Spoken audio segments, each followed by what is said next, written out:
Hello everybody and welcome. In this video I'm going to show you how to perform soft reset for your headphones House of Marley Positive Vibration XL.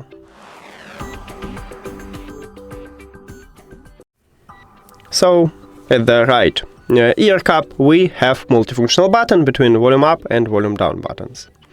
Firstly, we need to turn off these headphones, so press and hold this multifunctional button. And now look at this LED light. As you can see, it flashed 3 times red, so it just turned off. And we have no connection here. Now we need to turn on it to reconnect these headphones.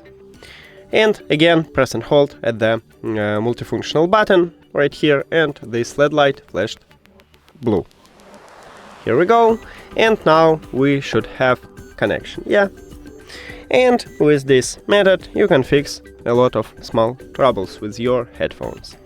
That's it. Thank you for watching this video. If you found it helpful, please consider subscribing to the channel and leave the like on the video. See you later!